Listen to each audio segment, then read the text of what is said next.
आज हम सीएफटी को थोड़ा डिटेल में पढ़ेंगे। सीएफटी क्रिस्टल फील्ड थ्योरी, जिसको किसने दिया था? पैथे एंड ब्लैक ने 1931 से 1935 के बीच में प्रपोज किया था। और इसको सीएफटी बोलते क्यों है, मतलब क्रिस्टल फील्ड थ्योरी बोलते क्यों है, बता सकते हो?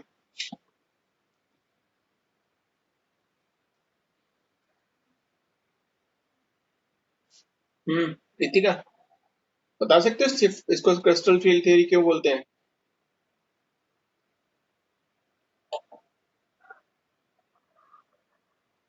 नहीं? डी ऑर्बिटल का स्प्लिटिंग होता है उसकी वजह से।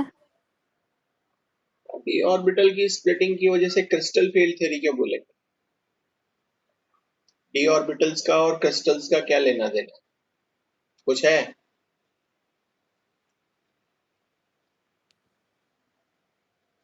हम्म एक्चुअली जब सबसे पहले इस थ्योरी को स्टडी किया गया तो बहुत सारे क्रिस्टल्स के ऊपर स्टडी किया गया था। ठीक है ना? जो आयनिक कंपाउंड्स, मैंने जैसे बताया था आपको कि जो कोऑर्डिनेशन कंपाउंड्स होते हैं वो आयनिक नेचर के होते हैं। और आयनिक नेचर के होने की वजह से ज्यादातर आपके जो आयनिक कंपाउंड्स होते हैं वो कैसे होते हैं? क्रिस्टलाइन होते हैं। और क्रिस्टलाइन जब ये होते हैं तो इस वजह से हम इसको क्रिस्टल फील्ड थ्योरी बोलते हैं। ठीक है? सर। हाँ। सो कल जो हमने इसमें कुछ पोस्टुलेट्स को बताया था या कुछ इसके जो फीचर्स हैं उनके बारे में डिस्कस किया था। निकिता, जरा बताओ कोई एक दो फीचर क्रिस्टल फील्ड थ्योरी का। Good morning.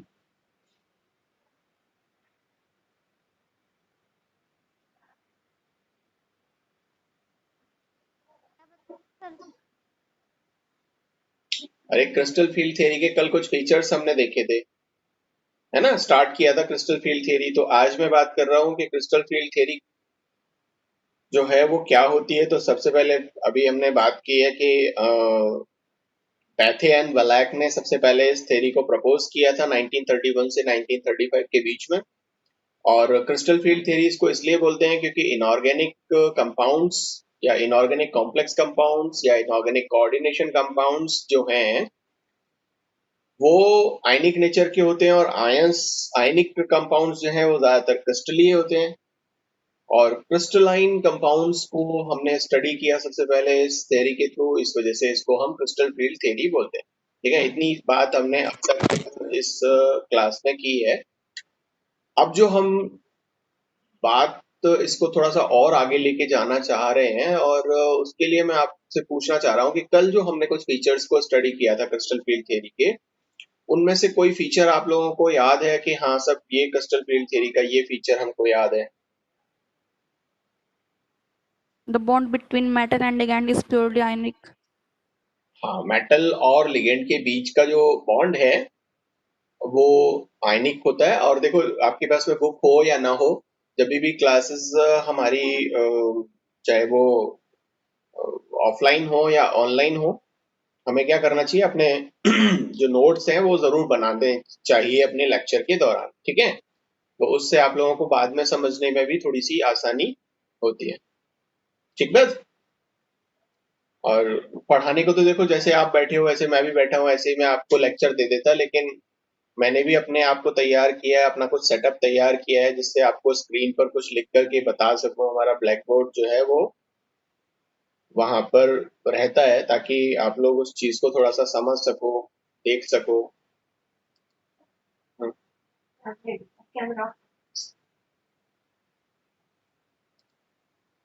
तो आप लोग को कम से कम कॉपी पेन तो लेके बैठ ही सकते हैं, एक नोटबुक और एक पेन। ठीक है?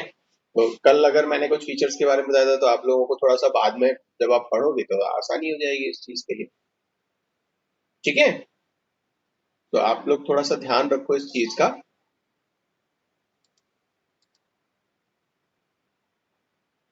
तो हम बात कर रहे हैं अब क्रिस्टल फील्ड थ्योरी की। और अभी श्वेता ने बताया कि जो क्रिस्टल फील्ड थ्योरी के अकॉर्डिंग जो कोऑर्डिनेशन कंपाउंड्स होते हैं उसमें मेटल आयन और जो लिगेंड है उसके बीच का जो बॉन्ड है वो कैसा होता है, प्योरली आयनिक नेचर का होता है according to crystal field theory. दूसरी बात उन्होंने ये कही, बताओ कुछ अगर याद हो तो, दूसरी बात भी कुछ याद है? Ligand treated as negative point, और जो उनके क्रिस्टल अरेंज होता है उस वे में कि रिपल्शन बिटवीन उनके दैम में कम हो, सेंट्रल मैटर के और लिगैंड के बीच में। बिल्कुल ठीक है। तो जैसे कि अभी ये बता रही है कि भाई आयनिक नेचर का ये कंपाउंड होता है, और आयनिक नेचर का कंपाउंड का मतलब है कहीं ना कहीं किसी के पास में पॉजिटिव चार्ज होगा, किसी न किसी के पास में नेगेटिव चार्ज होगा। तो जो सेंट्रल मेटल आयन है वो पॉजिटिवली चार्ज होता है, और जो लिगेंड है जो उसको चारों तरफ से सराउंड करके रखता है या घेर के रखता है उसे हम बोलते हैं नेगेटिव चार्ज। ठीक है ना, उसके पास में नेगेटिव चार्ज होता है। अब वो दो तरह के हो सकते हैं, जैसे कि अभी ये बता रही है कि या तो उसके पास नेगेटिव चार्ज है तो एक इलेक्ट्रॉन पेयर उसके पास है, या फिर उसके पास में कोई लोन पेयर प्रेजेंट हो सकता है ना। जैसे वाटर है, वाटर के पास में ऑक्सीजन के पास में लोन पेयर प्रेजेंट होता है, अमोनिया है तो अमोनिया में नाइट्रोजन के पास में लोन पेयर प्रेजेंट होता है। तो इस तरह का लोन पेयर भी वहां पर प्रेजेंट होना चाहिए ताकि वो लोन पेयर अपना डोनेट कर सके। और जितने भी ये जो पॉजिटिव और नेगेटिव आयंस हैं ये पॉइंट चार्ज की तरह वहां पर बिहेव करते हैं। और लिगेंड जो है वो दो टाइप के पॉइंट चार्ज की तरह बिहेव करता है, जिसमें न्यूट्रल और नेगेटिव आयन, सॉरी हाँ, न्यूट्रल और नेगेटिव आयन वहां पर प्रेजेंट होते हैं। दूसरा, एक जैसे अभी बात हुई कि सब electrostatic attraction force in oppositely charged ions के बीच में होता है। तो देखो, न्यू जो सेंट्रल मेटल एटम है उस सेंट्रल मेटल एटम का न्यूक्लियस जो आने वाला लिगेंड है उसके इलेक्ट्रॉन्स के बीच में एक इलेक्ट्रोस्टैटिक अट्रैक्शन फोर्स होगा। मैं स्क्रीन शेयर करके और थोड़ा सा समझाने की कोशिश करता हूं आप लोगों को।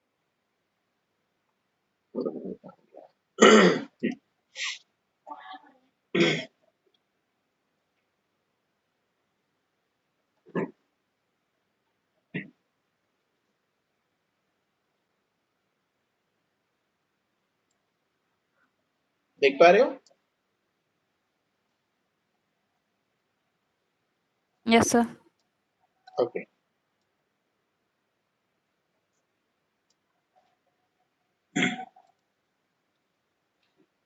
सो अगर हमारे पास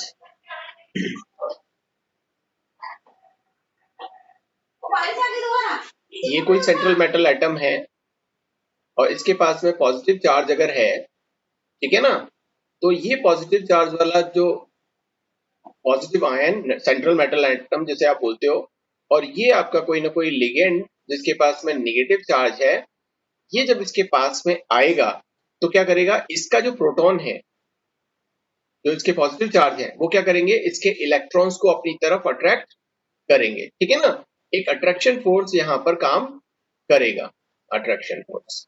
लेकिन जो इसके इलेक्ट्रॉन्स हैं, अब ऐसा जैसे मान लीजिए कि अगर आपके पास में यहाँ पर कॉपर ही हो तो कॉपर का पॉजिटिव चार्ज तो है ही है, लेकिन कॉपर के चारों तरफ इलेक्ट्रॉन्स भी तो हैं। अब ये जो इलेक्ट्रॉन्स होंगे जो इस कॉपर के पास में है, इसके न्यूक्लियस के अलावा बाकी जो यहाँ पे इलेक्ट्रॉन्स प्रेजेंट हैं, वो क्या करेंगे, इस लिगेंड के जो इलेक्ट्रॉन्स हैं उस इलेक्ट्रॉन पर क्या करेंगे, अट्रैक्शन फोर्स होगा या रिपल्शन फोर्स होगा। अब ये जो दो इलेक्ट्रॉन्स हैं या दो से ज्यादा इलेक्ट्रॉन, बहुत सारे इलेक्ट्रॉन्स होंगे इसके शेल में, और इसके शेल में भी बहुत सारे इलेक्ट्रॉन्स होंगे। ये मेटल आयन है और ये आपका लिगेंड है। तो ये जो रिपल्शन फोर्स है, ये रिपल्शन फोर्स ये क्या करेगा, इन दोनों को एक दूसरे से दूर करने की कोशिश करेगा। तो इलेक्ट्रोस्टैटिक फोर्स जो है, जो अट्रैक्शन फोर्स है, वो तो होता है मेटल आयन के न्यूक्लियस और आने वाले लिगेंड के इलेक्ट्रॉनों के बीच में जो अपोजिटिवली चार्ज्ड हैं। लेकिन इलेक्ट्रॉन इलेक्ट्रॉन, चाहे वो मेटल आयन के इलेक्ट्रॉन्स हो चाहे वो लिगेंड के इलेक्ट्रॉन्स हो, इनके बीच में एक रिपल्शन फोर्स क्रिएट हो जाता है। अब ये जो रिपल्शन फोर्स क्रिएट हो जाता है ये कौन एक्सपीरियंस करेगा या सबसे ज्यादा किसके ऊपर लगेगा? तो आपको पता है कि जब हम बात कर रहे हैं डी ब्लॉक एलिमेंट्स के, तो उसके बाह्यतम कोश में कौन से ऑर्बिटल्स हैं, डी ऑर्बिटल्स। इसीलिए तो उसको हमने क्या बोला है, डी ब्लॉक एलिमेंट बोला है। ठीक है, और जब डी ब्लॉक एलिमेंट के डी ऑर्बिटल सबसे बाहर होंगे तो उन पर आने वाले लिगेंड के इलेक्ट्रॉन्स का प्रभाव ज्यादा होगा। और वो जो डी ऑर्बिटल्स हैं वो जो डिजनरेट ऑर्बिटल्स हैं, डिजनरेट का मतलब होता है जिनकी एनर्जी क्या हो, सेम हो। अब ये हमारे पास में डी ऑर्बिटल्स हैं 5, इनकी एनर्जी क्या है, सेम है। जब हम लिगेंड को, ये तब है जब ये फ्री स्टेट में है, फ्री स्टेट, जब इस पर किसी टाइप का कोई, ये जो आयन है ये फ्री आयन है, चाहे हम मान लीजिए इसको कॉपर आयन ही मान लेते हैं, कॉपर 2+ फॉर्म में है, तो उस समय ये क्या होगा, ये बिल्कुल डिजेनरेट होगा। इसके जो डी ऑर्बिटल्स हैं, ये जो 3D है, ये बिल्कुल सेम एनर्जी के होंगे। लेकिन जब इस पर हम लिगेंड को पास में लेकर के आएंगे इसके, तो लिगेंड के इलेक्ट्रॉन्स, इसमें उपस्थित जो इलेक्ट्रॉन्स हैं, इसमें जो भी इलेक्ट्रॉन्स प्रेजेंट होंगे उन इलेक्ट्रॉन्स को रिपल्शन करेगा। और जब ये रिपल्शन करेगा तो ये डी ऑर्बिटल की जो एनर्जी है वो क्या हो जाएगी, इंक्रीज हो जाएगी। ठीक है, तो जो मान लीजिए कि इस स्टेट में है, इसको हम अगर यहाँ पर एनर्जी को डिनोट करें तो ये एनर्जी यहाँ से मूव होकर के यहाँ पर चली जाएगी। और जब ये एनर्जी यहाँ चली जाएगी तो उस समय आप इसको देखोगे कि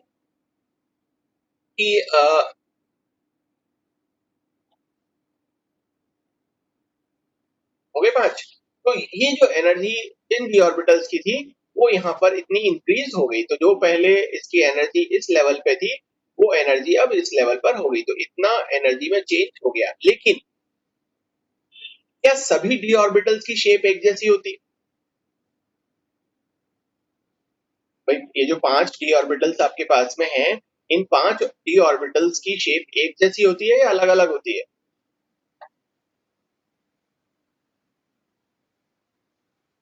अलग अलग होती है। अलग अलग होती है, अलग अलग, है ना? और ये बात किसने बताई अभी? सर मैंने। मैंने मतलब निकिता ने, है ना? तो निकिता अब थोड़ा सा एक चीज और बता दो कि जब ये अलग अलग होती है तो यहाँ पर कितने डी ऑर्बिटल्स के नाम बता दो, फिर हम उनकी शेप्स को डिस्कस करेंगे, क्योंकि जब तक आपको शेप नहीं पता होगा हम स्प्लिटिंग को नहीं समझ सकते कि स्प्लिटिंग क्यों हो रही है। हम यहाँ पर सीधा भी बता सकते हैं, मैं आपको यहाँ बता सकता था कि ये स्प्लिट हो जाता है और 2 सेट्स में स्प्लिट हो जाता है। एक सेट जो है उसका, जैसे ये डी ऑर्बिटल आपका यहाँ पर बना करके मैं दिखा देता हूँ और उसको मैं स्प्लिट कर देता हूँ। मान लीजिए कि ये डी ऑर्बिटल है, ठीक है ना? ये 5 बनाए हैं मैंने, लेकिन ये बन ज्यादा गए हैं और मैं इसको यहाँ पर डिलीट कर देता हूँ। ये 5 ऑर्बिटल्स आपके बन गए। जब मैं इसको लिगेंड को पास में लेके आऊंगा तो ये क्या हो जाएगा, ये इस तरीके से 2 सेट्स के अंदर डिवाइड हो जाएगा, है ना? ये इस तरीके से, ठीक है। ये इसको हम बोलेंगे EG सेट, इसको हम बोल देंगे T2G सेट। और ये इस तरीके से डिवाइड हो सकता है, ये इस तरीके से भी डिवाइड हो सकता है, ठीक है ना? कि ये यहाँ पर EG सेट हो और यहाँ पे T2G सेट हो, ठीक है। तो चाहे तो T2G की एनर्जी ज्यादा हो सकती है और चाहे यहाँ पर EG की एनर्जी ज्यादा हो सकती है। लेकिन मैं यहाँ पर आप लोगों को क्या बताना चाह रहा हूँ, ये बताना चाह रहा हूँ कि ये वाकई T2G की एनर्जी कब ज्यादा होगी, EG की एनर्जी कब ज्यादा होगी और ऐसा क्यों होगा। तो उसके लिए मेरे पास में क्या होने चाहिए, ये डी ऑर्बिटल्स का डिटेल होनी चाहिए। तो 5 टाइप के जो डी ऑर्बिटल्स हैं वो जरा बताओ कौन कौन से होते हैं, बताना जरा।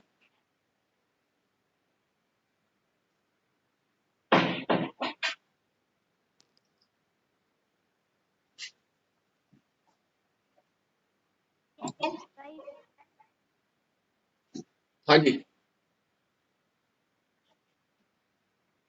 बताओ बेटा। ये तो कक्षा 9 में पढ़ा होगा, 10 में। हाँ, एक होता है DXY, DYZ,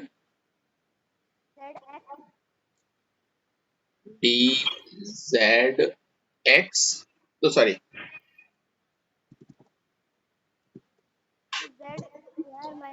एक सेकेंड बेटे, एक सेकेंड, DZX और D Z square Z Y dz square Z square D Z square minus y minus Y square square और dz square और डी जेड स्क्वायर। z सारे सही हैं, सिर्फ एक आपने थोड़ा सा गलत बता दिया है, तो मैं आपको यहाँ पर करेक्ट कर देता हूँ। ये D D X square minus Y square.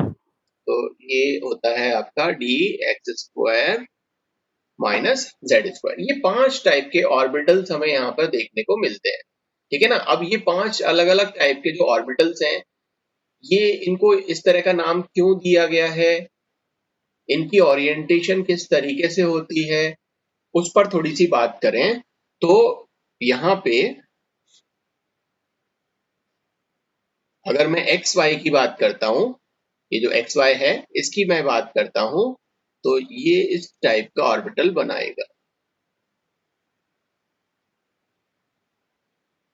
इसे हम बोलेंगे एक्स और वाई। ये D sorry X Y orbital जो होगा, ये आपका वो होगा जो एक्स और वाई एक्सिस के बीच में होगा।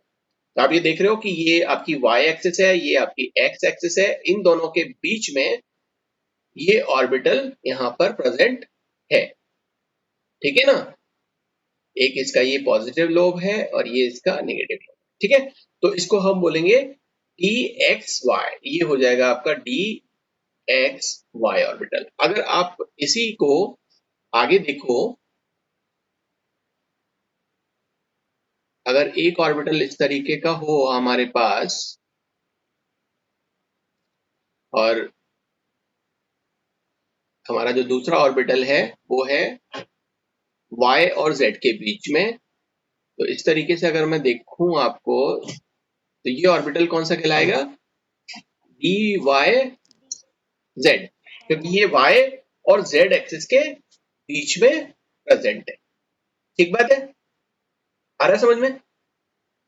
ओके, एक ऑर्बिटल की और हम बात करते हैं और ये होगा डी जेड एक्स, ठीक है। तो ये आपका z एक्सिस, ये आपका y एक्सिस और ये लोब जो डबल डंबल शेप्ड होता है ना, तो एक डबल डंबल शेप्ड इस तरीके से ये अरेंज हो जाएगा और इसको हम बोलेंगे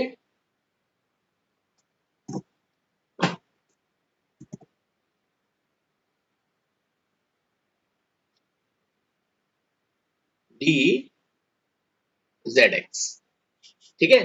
तो ये जो ऑर्बिटल्स हैं, इसमें जो मैंने आपको बताया कि D Y Z,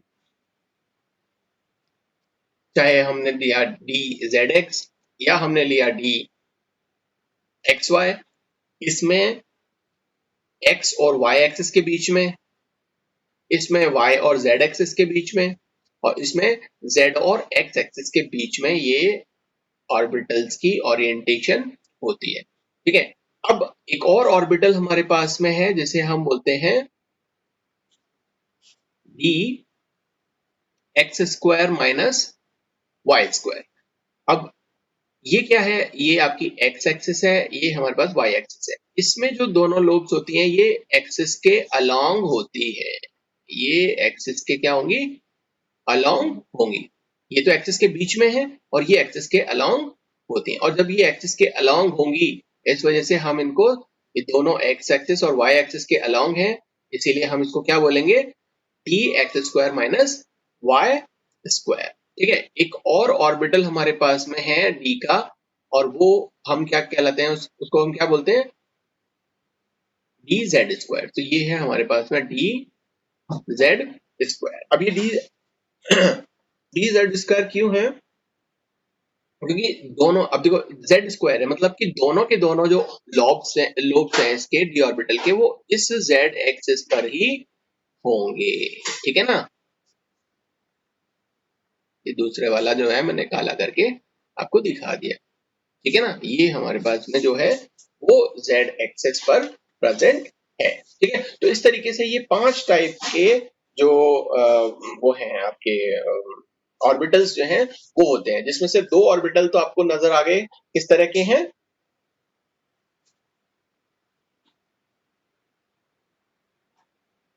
along the axis। Along the axis, जिसमें ये वाला अलोंग द एक्सिस है, ठीक है ना, दिस वन, और एक आपके पास में D X square minus Y square, ये दो जो है वो अलोंग दी एक्सेस है, और बाकी के ये जो तीन है ये तीन बिटवीन द एक्सेस है। तो ये जो मैंने रेक्टेंगल में बनाया है ये आपके बिटवीन द एक्सेस है, और ये दो जो सर्किल बनाए हैं ये आपके अलोंग द एक्सेस है। अब इन दोनों को हम कैटेगराइज क्या करते हैं, हमने इनको दो कैटेगरीज में डिवाइड किया हुआ है, एक को हम बोलते हैं एक्सियल ऑर्बिटल्स, और एक दूसरे सेट को हम बोलते हैं नॉन एक्सियल ऑर्बिटल्स। तो जो एक्सिस के अलोंग है उसे हम बोलेंगे एक्सियल ऑर्बिटल्स, एक्सियल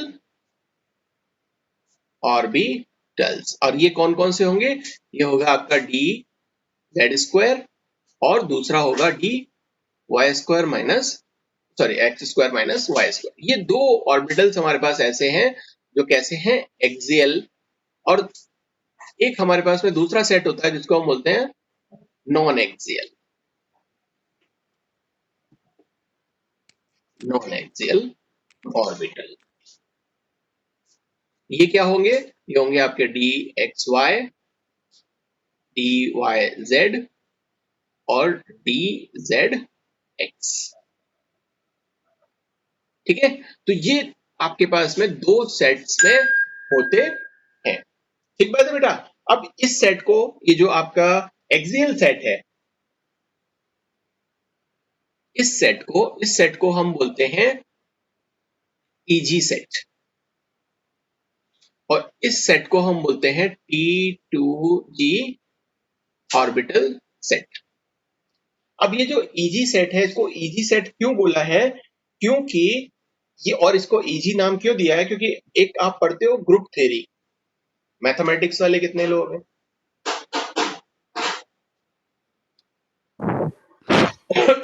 कौन कौन है मैथमेटिक्स का, श्वेता और किसने हाथ खड़ा किया है, बस एक ही है, सर अभिषेक भी है, अभिषी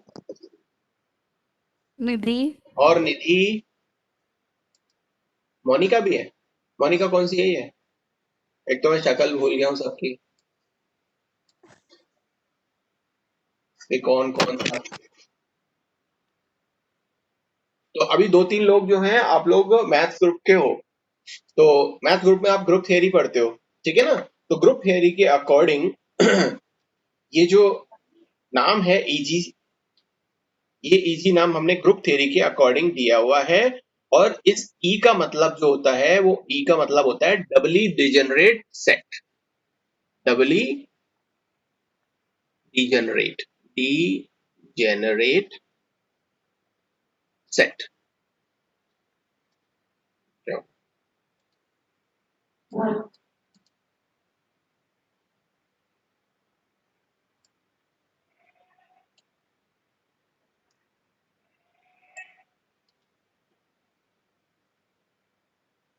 तो डबली डिजेनरेट क्यों, क्योंकि ये दो ऑर्बिटल्स हैं आपके यहाँ पे, इसलिए दो, इनकी एनर्जी क्या है, एक जैसी है। जैसे आप यहाँ पर देख पा रहे हो कि ये जो इजी सेट है इनकी एनर्जी क्या है, इनकी एनर्जी क्या है, बिल्कुल सेम है, ठीक है ना, इसलिए इसको हम बोलेंगे डबली डिजेनरेट सेट। और जो T2G वाले हैं इनके तीन की एनर्जी जो है वो बिल्कुल सेम है ना। तो ये जो तीन है इनकी एनर्जी तीनों की सेम है, इसीलिए हम इसे बोलेंगे T2G सेट। और ये T2G नाम भी इसको इसकी वजह से मिला है, ग्रुप थ्योरी की वजह से मिला है, और ये होता है ट्रिपली डिजेनरेट, मतलब तीन इसमें एक जैसे एक एनर्जी के ऑर्बिटल्स होते हैं, इसलिए ये ट्रिपली डिजेनरेट सेट है और ये डबली डिजेनरेट सेट होता है।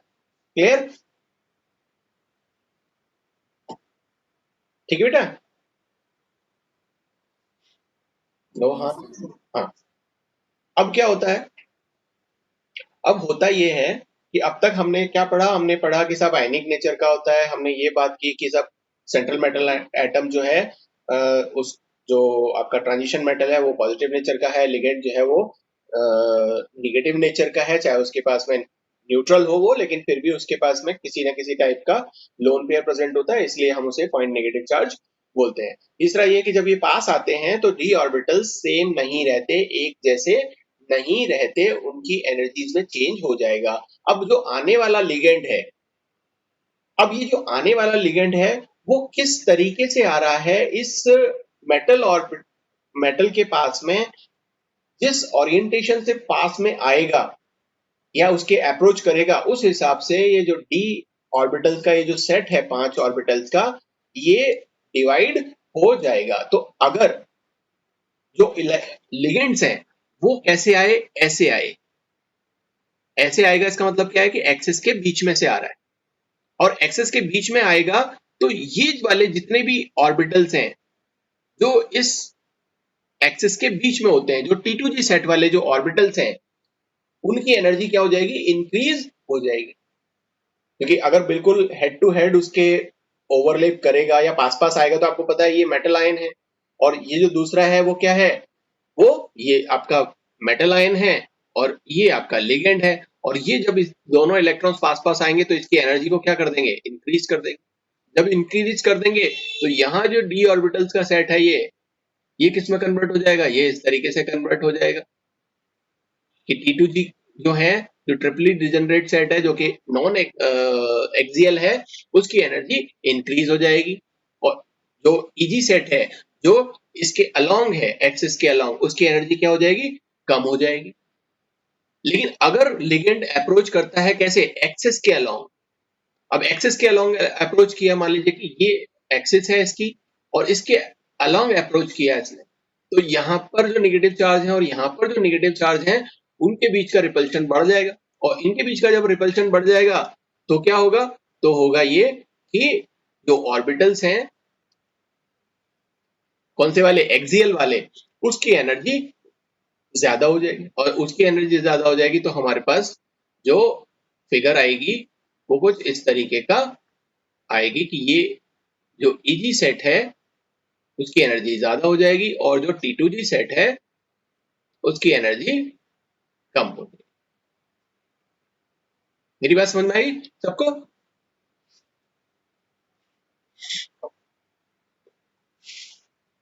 तो डिपेंड करता है कि वो लिगेंड किस तरीके से उस मेटल आयन के पास में आ रहा है।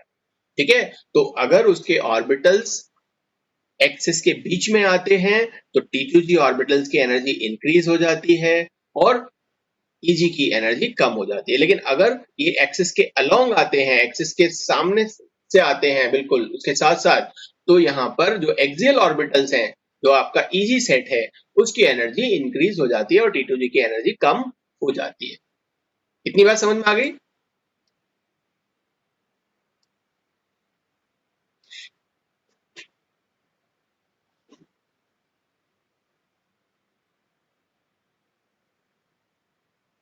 कोई बोला नहीं? Yes sir. हाँ, ओके, बोलते रहा करो बीच बीच में। तो यहाँ पर हमारा जो एक कॉन्सेप्ट है जिसे हम बोलते हैं डी ऑर्बिटल स्प्लिटिंग, है ना, वो यहाँ पर सामने आता है कि जब लिगेंड्स मेटल आयन के पास में आते हैं तब डी ऑर्बिटल्स जो एक जैसी एनर्जी के डिजेनरेट ऑर्बिटल्स थे वो एक दूसरे से क्या हो जाएंगे, अलग हो जाएंगे या स्प्लिट हो जाते हैं। और यही कॉन्सेप्ट जो है वो मेन कॉन्सेप्ट है इस क्रिस्टल फील्ड थ्योरी का, कि डी ऑर्बिटल्स की स्प्लिटिंग हो जाती है। ठीक है ना, और कितनी होगी वो डिपेंड करता है कि कितने लिगेंड्स उस मेटल आयन के पास में आ रहे हैं। दूसरा किस चीज पर डिपेंड करेगा कि वो लिगेंड जो है उसकी नेचर कैसी है। तो पहला तो ये है कि उसके किस नेचर का है, दूसरा ये है कि कितनी क्वांटिटी में या कितने नंबर्स में वो आ रहे हैं। अब देखो, मान लो कि अगर किसी लिगेंड किसी कॉम्प्लेक्स में 4 लिगेंड पास में आ रहे हैं और किसी में 6 लिगेंड पास में आ रहे हैं, तो बताओ ज्यादा स्प्लिटिंग कहां पर होगी, जहां पे 6 ऑर्बिटल्स, जहां पे 6 लिगेंड्स पास में आ रहे हैं, क्योंकि ज्यादा इलेक्ट्रॉन्स वहां पर होंगे और ज्यादा स्प्लिटिंग को वो वहां पे फेवर करेगा। ठीक बात है? तो इस तरीके से नंबर हो, चाहे उसका नेचर हो या उसकी अरेंजमेंट भी हो, कि जो डी ऑर्बिटल्स है वो किस तरीके से अरेंज हो रहा है, वो उसके एक्सिस के बीच में हो रहा है या एक्सिस के अलोंग हो रहा है, इस बात पर भी स्प्लिटिंग डिपेंड करती है। तो बहुत सारे फैक्टर्स हैं जिससे ये क्रिस्टल फील्ड जो है वो इफेक्ट होता है, जिसको हम आगे पढ़ेंगे फैक्टर्स में। ये क्रिस्टल फील्ड जो इफेक्ट है, एनर्जी जो है या क्रिस्टल फील्ड स्प्लिटिंग जो है वो किन किन फैक्टर्स पर डिपेंड करती है। Okay, so different different crystal field की जो एनर्जी है वो डी ऑर्बिटल्स की वो डिपेंड अलग अलग फैक्टर्स पे करती है। साथ में एक और चीज यहाँ पर देखने को मिलती है कि यहाँ पर जो मेटल ऑर्बिटल्स हैं और लिगेंड के जो ऑर्बिटल्स हैं, जब ये बिल्कुल अप्रोच करते हैं, यहाँ पर जब मैंने आपको अभी बताया कि जब ये अप्रोच करते हैं यहाँ पे, तो यहाँ पर इनमें किसी टाइप का कोई इंटरेक्शन नहीं होता, ठीक है। और इंटरेक्शन नहीं होता, इसका मतलब ये हुआ कि सीएफटी कभी फेवर नहीं करती कि लिगेंड्स और मेटल आयन के ऑर्बिटल्स एक दूसरे के अंदर ओवरलैपिंग करें। और जब ओवरलैपिंग नहीं होगी तो ओवरलैपिंग का कॉन्सेप्ट किसमें था? वैलेंस बॉन्ड थ्योरी में था, जो ये बताता था कि ओवरलैपिंग करती है। लेकिन क्रिस्टल फील्ड थ्योरी बोलता है इनका कोई इंटरेक्शन नहीं होता है। और इंटरेक्शन नहीं होता है इसका डायरेक्टली मतलब ये है कि मेटल आयन के ऑर्बिटल्स और लिगेंड के ऑर्बिटल्स के बीच में किसी टाइप की कोई ओवरलैपिंग वहां पर नहीं होती। एक और चीज यहाँ पर सीएफटी के बारे में बताई गई, और वो क्या बताई गई, वो ये थी कि जो कॉम्प्लेक्स कंपाउंड्स होते हैं या मेटल कॉम्प्लेक्स कंपाउंड्स होते हैं, ये कलर इंपार्ट करते हैं, ठीक है ना। और कलर क्यों इंपार्ट करते हैं उसको हम इस डी स्प्लिटिंग से समझ सकते हैं, ठीक है ना। इसको हम बाद में स्टडी करेंगे जब हम बताएंगे कि इसकी एप्लीकेशंस क्या हैं सीएफटी की। तो उस एप्लीकेशन में हमने एक है कि कलर जो कॉन्सेप्ट है वो यहाँ पर हम वहां मतलब एक्सप्लेन कर सकते हैं कि क्यों ये कलर इंपार्ट करते हैं, ठीक है ना। अगर मैं आपको छोटा सा एक आइडिया दे दूं तो वो है कि देखो कलर कभी भी कैसे इंपार्ट होता है, कोई भी जो कंपाउंड है वो कलर क्यों देता है, बता सकते हो? कोई भी चीज कलर क्यों दिखाई देती है?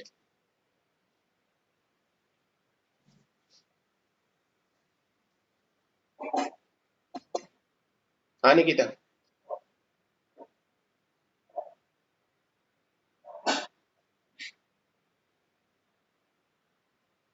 नहीं पता आप लोगों को?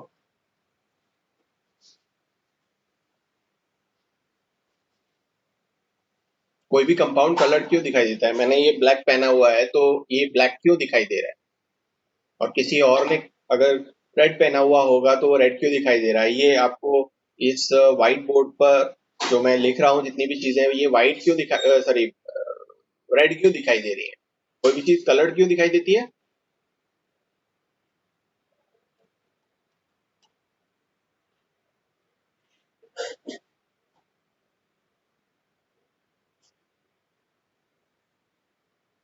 किसी को नहीं पता? Shweta, no sir. गजब है। आप लोग अब तक ये भी नहीं जानते हो कि कलर क्यों दिखाई देता है?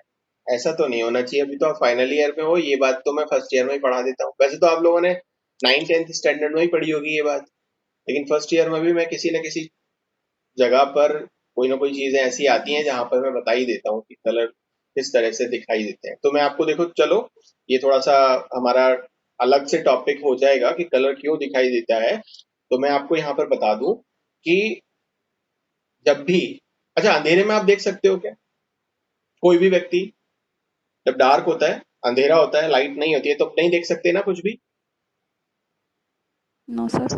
हाँ, तो अंधेरे में क्यों नहीं देख सकते? इसका कभी सोचा है आप लोगों ने? उजाले में ही क्यों देख सकते? कलर तो बात की बात है, पहले तो यह है कि हमको कोई चीज विजिबली जब होती है जब वहां पर लाइट प्रेजेंट हो। थोड़ी लाइट होगी तो थोड़ी विजिबल होगी, धुंधली। जैसे जैसे लाइट बढ़ती जाएगी वैसे वैसे उसकी क्लियरनेस जो है वो बढ़ती जाती है। इसका कारण इसका कारण ये है कि देखो जब भी किसी ऑब्जेक्ट पर लाइट पड़ती है, आप लोग ऑप्टिक्स पढ़ते हो मैथमेटिक्स में, है ना। मैथमेटिक्स वाले ग्रुप वाले जो फिजिक्स में आप ऑप्टिक्स पढ़ते हो वहां पर आप देखते हो कि अगर किसी लाइट सोर्स से किसी ऑब्जेक्ट पर जब लाइट इम्पार्ट होती है, पड़ती है, तो क्या वो लाइट पूरी की पूरी एब्जॉर्ब हो जाती है? No sir. नहीं होती। मान लीजिए कि ये कोई आपका ऑब्जेक्ट है, ठीक है ना, ये आपका कोई ऑब्जेक्ट है, कोई भी चीज, इस ऑब्जेक्ट पर मैंने यहाँ पर एक बल्ब ले लिया और इस बल्ब से क्या किया, मैंने लाइट इम्पार्ट की, तो ये लाइट जो है वो यहाँ से ट्रेवल करेगी और इस पर जाकर के टकराएगी, आया ना। जब इस पर जाके टकराएगी तो क्या ये पूरी की पूरी लाइट को एब्जॉर्ब कर लेगा? नहीं, कुछ लाइट तो ये एब्जॉर्ब कर लेगा और कुछ लाइट को ये वापस से रिफ्लेक्ट करेगा और कुछ लाइट ऐसी होगी जो इसके अंदर से निकलती हुई और बाहर निकल जाएगी, आया ना। तो ये जो लाइट जो ये एब्जॉर्ब कर रहा है, ये लाइट एब्जॉर्ब लाइट कहलाती है। ये जो वापस रिफ्लेक्ट हो गई, इसे हम बोलते हैं रिफ्लेक्टेड लाइट, ठीक है ना, इसको हम रिफ्लेक्टेड लाइट बोलते हैं। और ये जो ट्रांसमिट हो गई, इसके अंदर से पास होती हुई दूसरी जगह से निकल गई, इसको हम बोलते हैं ट्रांसमिट लाइट, ठीक है ना। ये अलग अलग क्वांटिटी में अलग अलग ऑब्जेक्ट के अकॉर्डिंग होती है। कुछ के अंदर रिफ्लेक्टेड लाइट ज्यादा होगी, कुछ के अंदर ट्रांसमिटेंस लाइट ज्यादा होगी और कुछ के अंदर एब्जॉर्बेंट लाइट ज्यादा होगी। तो अगर ट्रांसमिटेंट लाइट की अगर हम बात करें तो जितनी भी पारदर्शी चीजें होती हैं, ट्रांसपेरेंट जो चीजें होती हैं, जैसे कांच है, जब आप लाइट एक जगह से डालते हो और बीच में कांच है तो लाइट ज्यादातर क्या करती है, उस कांच को पार करके क्या निकल जाती है, दूसरी तरफ निकल जाती है। अगर आपकी खिड़की, अगर आपकी एक दीवार जो है वो कांच की बनी हुई है तो उसमें से खूब अच्छे से रोशनी अंदर आती है, हाँ या ना। Yes sir. लेकिन अगर वही ऑब्जेक्ट जो कांच का बना था, अगर हम उसी ऑब्जेक्ट को किसी ऐसी चीज का बनाते हैं जो उससे पास नहीं हो सकती, मान लीजिए ईंटों का बना दिया, अब ईंटों से तो वो पास हो नहीं सकती दूसरी तरफ, ठीक है, और दूसरी तरफ पास नहीं होती तो वो क्या करता है, वो कुछ क्वांटिटी में तो उस लाइट को एब्जॉर्ब कर लेगी वो ईंट की दीवार, तो इसलिए वो ईंट की दीवार गर्म हो जाती है। आप देखोगे कि ईंट की दीवार जब गर्मियों में, जब हमारे जो मकान होते हैं वो क्या हो जाते हैं, गर्म हो जाते हैं, तब जाते हैं, क्योंकि वो उस लाइट को क्या कर रहा है, एब्जॉर्ब कर रहा है। और कुछ लाइट ऐसी होती है जिसको हम रिफ्लेक्ट करते हैं। तो हमारे देखने के लिए ना तो ये वाली लाइट जरूरी, क्योंकि जितना ज्यादा साफ कांच होगा हम उतने ही ज्यादा उसको देख ही नहीं पाएंगे। कई बार सामने कांच होता है और इतना साफ होता है कि हमें पता ही नहीं चलता और जाकर के हम उससे टकरा जाते हैं, हाँ या ना।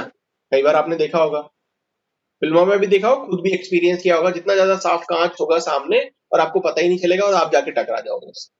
तो क्योंकि वहां पे ज्यादातर लाइट क्या हो रही है, ट्रांसमिट हो रही है, तो वो बिल्कुल विजिबिलिटी जो है वो एकदम क्लियर है। रिफ्लेक्टेड लाइट क्या करती है, ये इससे टकरा करके आपकी आंखों तक जाती है और जब ये आपकी आंखों तक पहुंचेगी तभी आपके रेटिना पर इसकी इमेज बनेगी। जब तक रेटिना पर इमेज नहीं बनेगी आपके, तब तक आप किसी चीज को नहीं देख सकते। अब अंधेरा जब होता है तो उस समय किसी ऑब्जेक्ट से कोई लाइट रिफ्लेक्ट होकर के नहीं आ रही होती, और जब नहीं आ रही होती तो आप उसे देख नहीं सकते। एक आपने नाम सुना होगा, ब्लैक होल्स, सुना है नाम, ब्लैक होल, किसी ने नहीं सुना? बहुत बढ़िया। अच्छा, कितने लोग सन को जानते हैं?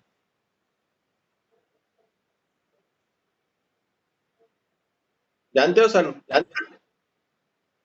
सूरज, यस सर। ये एक ना एक दिन ये ब्लैक होल में कन्वर्ट हो जाएगा। अच्छा, सूरज भी एक टाइप का स्टार है, ये आप जानते हो? Yes sir. जानते हो, अच्छा। स्टार और सन में क्या अंतर है?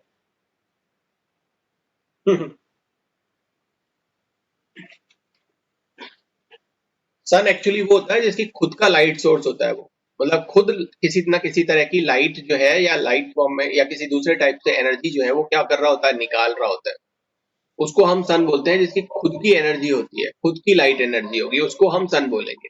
अगर उसकी खुद की एनर्जी नहीं है तो उसको हम सन नहीं बोल सकते। अच्छा, स्टार्स जो है वो क्या है? अब स्टार्स ऐसे भी हो सकते हैं जिसकी खुद की लाइट हो और ऐसे भी हो सकते हैं जिससे सन की लाइट टकराए और हमें दिखाई दे। अब देखो, हमें यहाँ से बहुत सारे स्टार्स दिखाई देते हैं और बहुत सारे ग्रह दिखाई देते हैं, जो प्लैनेट्स हैं वो दिखाई देते हैं। अगर यहाँ से मैं मार्स को देख सकता हूँ, अगर मैं मार्स को देख सकता हूँ तो मार्स कैसे दिखाई देता है? मार्स कोई स्टार तो है नहीं, फिर भी दिखाई देता है। मून जो है वो कोई स्टार तो है नहीं, लेकिन फिर भी दिखाई, मतलब कोई सन तो है नहीं, फिर भी दिखाई देता है मून।